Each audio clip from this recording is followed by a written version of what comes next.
Salut tout le monde et bienvenue pour une nouvelle plongée au cœur d'un sujet assez brûlant. Ah oui? On s'attaque aujourd'hui à Decathlon, une entreprise qu'on ne présente plus, Oui. mais qui se retrouve au centre de plusieurs controverses. Oui, oui. Accusations de conditions de travail déplorables, vente d'équipements qui pourraient aider les migrants à traverser la Manche. Mhm. Et même des soupçons de contournement de sanctions pour continuer à opérer en Russie. Ah oui. Alors comment une entreprise si populaire, symbole de l'accès au sport pour tous, peut-elle être mêlée à de telles affaires? Oui, c'est ça. C'est ce qu'on va essayer de comprendre D'accord. ensemble. Hmm. Alors pour commencer, on va se pencher sur les conditions de travail chez les fournisseurs de Decathlon. Oui. Le média d'investigation Disclose a sorti une enquête assez explosive en début d'année qui met en lumière des pratiques pour le moins douteuses. Oui, effectivement. Disclose a révélé que Decathlon exerce une pression énorme sur ses 1264 sous-traitants, principalement en Asie, pour obtenir des prix toujours plus bas. On parle de salaires, de misère d'heures supplémentaires non payées, de conditions de travail dangereuses. Mhm. Des témoignages poignants décrivent des situations proches de l'esclavage moderne. Oui, Disclose a même recueilli des preuves de l'exploitation de travailleurs. Ouïghours, Ah oui. c'est extrêmement grave. On parle de violation des droits humains, de travail forcé, de persécution. C'est une situation révoltante qui nous amène à nous interroger, est-ce que le prix bas que l'on paie en magasin justifie de fermer les yeux sur ces injustices? Oui, c'est un vrai dilemme éthique. On a tous envie d'avoir accès à des équipements sportifs de qualité à des prix abordables. Bien sûr. Mais à quel prix? L'enquête de Disclose met en lumière le coût humain et social de cette course au prix bas. Est-ce qu'on peut vraiment ignorer l'origine de nos produits et les conditions dans lesquelles ils sont fabriqués? Et ce n'est pas tout l'impact de Decathlon, ne se limite pas aux conditions de travail. L'enquête a aussi révélé que l'entreprise se fournit en cuir auprès de fournisseurs impliqués dans la déforestation illégale au Brésil. Ah oui. On parle de destruction de la forêt amazonienne, de perte de biodiversité, de violation des droits des populations indigènes. Oui, c'est un cercle vicieux. La pression sur les prix conduit à des pratiques irresponsables qui ont un impact dévastateur sur l'environnement et les populations locales. Decathlon se retrouve donc accusé de contribuer à la fois à l'exploitation des travailleurs et à la destruction de la planète. On est face à un problème de fond qui touche l'ensemble de l'industrie textile, c'est la course au profit qui prime au détriment des conditions de travail et de l'environnement, et Decathlon, en tant que leader du marché, a une responsabilité particulière dans ce système. Exactement, le problème c'est que Decathlon se targue de valeurs éthiques et responsables. Ils ont un code de conduite pour leurs fournisseurs, ils réalisent des audits, ils mettent en place des programmes de développement durable, mais face à ces révélations, on peut se demander si ce ne sont pas que des opérations de communication pour se donner bonne conscience. Et on arrive au deuxième scandale, celui de Calais. C'est la vente d'équipements nautiques, comme des gilets de sauvetage et des bateaux gonflables, qui posent problème. On accuse Decathlon de faciliter indirectement les traversées dangereuses de la Manche par les migrants. Oui, c'est une situation très délicate. On comprend que Decathlon vende ses équipements pour la pratique des sports nautiques, c'est son cœur de métier, mais le fait que ces produits soient vendus à proximité des côtes, dans une zone où de nombreux migrants tentent de rejoindre l'Angleterre au péril de leur vie, soulève des questions éthiques. La maire de Calais a même parlé d'un énorme paradoxe. D'un côté, ces équipements peuvent sauver des vies en mer, mais de l'autre, leur vente peut encourager des personnes à entreprendre ces traversées périlleuses. C'est un dilemme terriblement complexe. Comment trouver le juste équilibre entre la vente de produits qui peuvent être utilisés à des fins humanitaires et la responsabilité de ne pas encourager des comportements dangereux? Il n'y a pas de réponse simple. Et ce débat soulève des questions passionnantes sur la responsabilité des entreprises dans un contexte migratoire sensible. On voit que cette affaire a des ramifications qui dépassent largement le cadre du simple commerce. On touche à des questions politiques, sociales, humanitaires, et Decathlon se retrouve, malgré elle, au cœur de cette tempête. Absolument. Et ce qui est intéressant, c'est de voir comment ces deux scandales, a priori distincts, convergent pour brosser un tableau plutôt sombre de l'envers du décor chez Decathlon. On est loin de l'image sympathique et accessible qu'il cultive. Alors, comment Decathlon va-t-elle réagir face à ces accusations? Est-ce que l'entreprise va prendre des mesures concrètes pour améliorer les conditions de travail chez ses fournisseurs et pour clarifier sa position sur la vente d'équipements nautiques à Calais? C'est la grande question, est-ce que Decathlon va choisir de privilégier le profit à court terme ou de s'engager sur la voie d'une production plus éthique et durable? D'ailleurs, on va suivre attentivement les prochaines actions de l'entreprise pour voir si elle est réellement prête à changer. Et pour terminer ce tour d'horizon des scandales, parlons de la Russie, une enquête a révélé que Decathlon aurait mis en place un système complexe pour continuer à approvisionner le marché russe malgré les sanctions internationales. On parle d'un contrat d'approvisionnement de 12 millions de dollars d'une société écran basée à Dubaï et d'une filiale basée à Singapour, un paradis fiscal bien connu.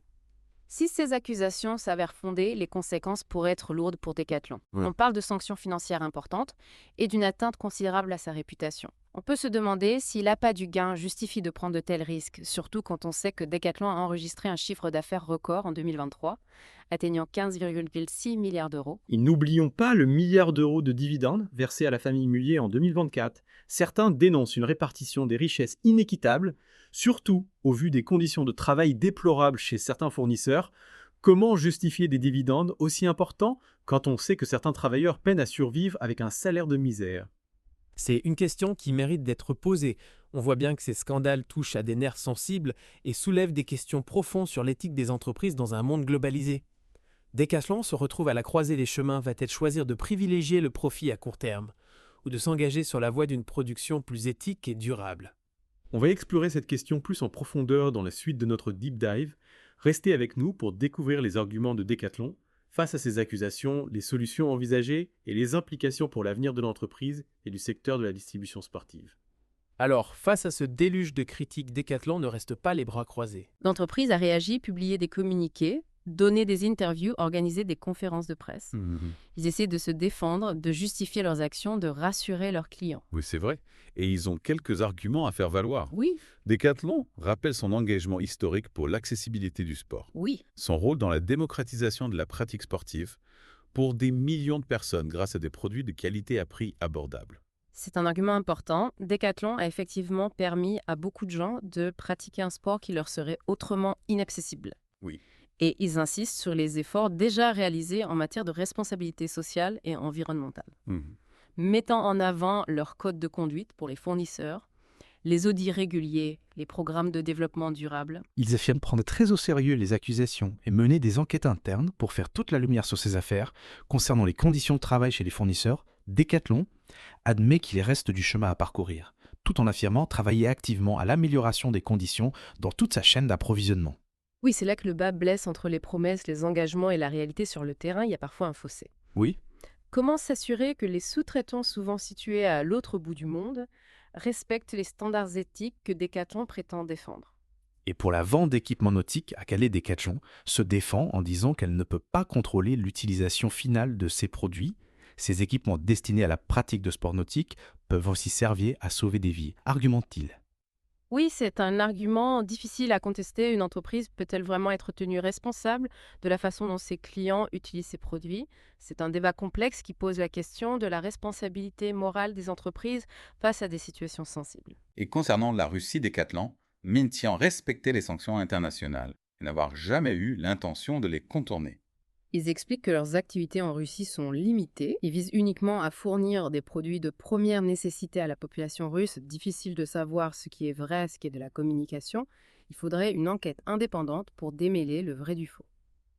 Decathlon affirme être en contact permanent avec les autorités françaises et européennes pour s'assurer de la conformité de ses opérations avec les sanctions en vigueur. En gros, ils se posent en victime d'une campagne de dénigrement injustifiée. Oui, c'est leur ligne de défense, mais face à la multitude de révélations, aux témoignages accablants, aux enquêtes journalistiques fouillées, il est difficile de ne pas avoir quelques doutes. Alors, faut-il boycotter Decathlon? Est-ce la solution pour les forcer à changer? C'est une question que beaucoup de gens se posent. Le boycott est une arme puissante, mais est-ce qu'elle est efficace?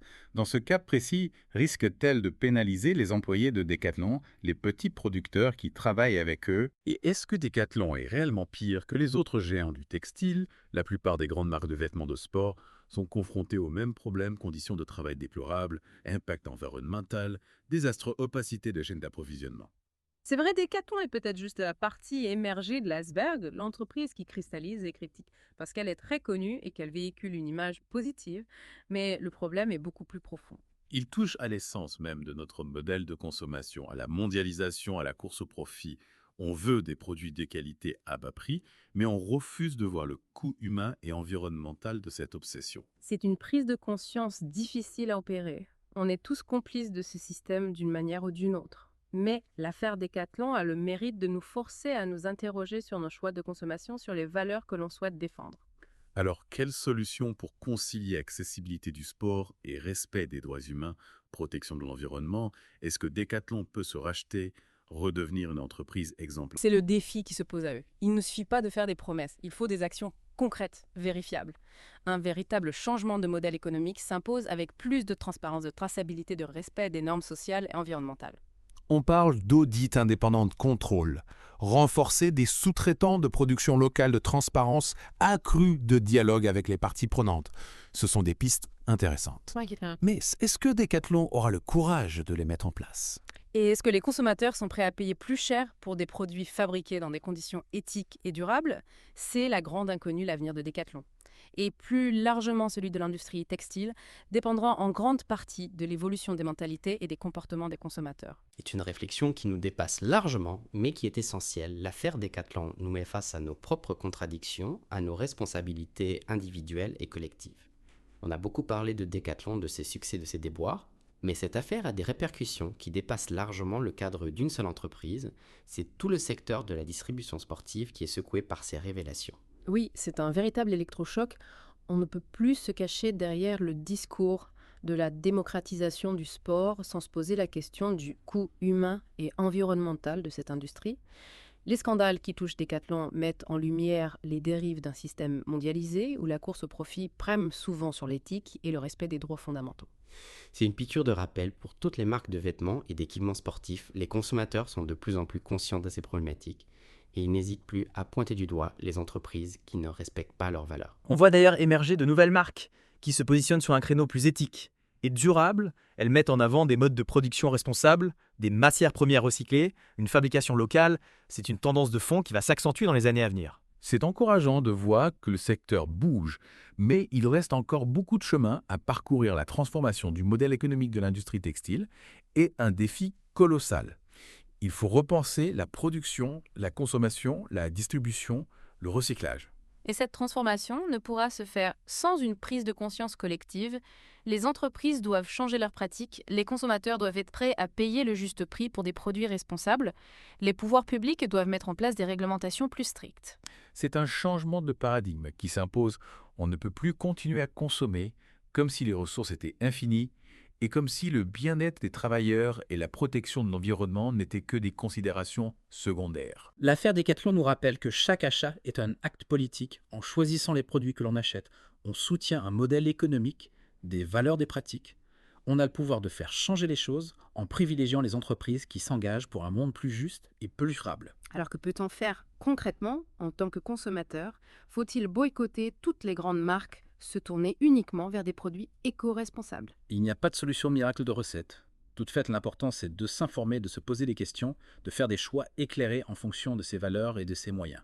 On peut commencer par réduire sa consommation, privilégier la qualité à la quantité, acheter des produits de seconde main, réparer ses vêtements au lieu de les jeter.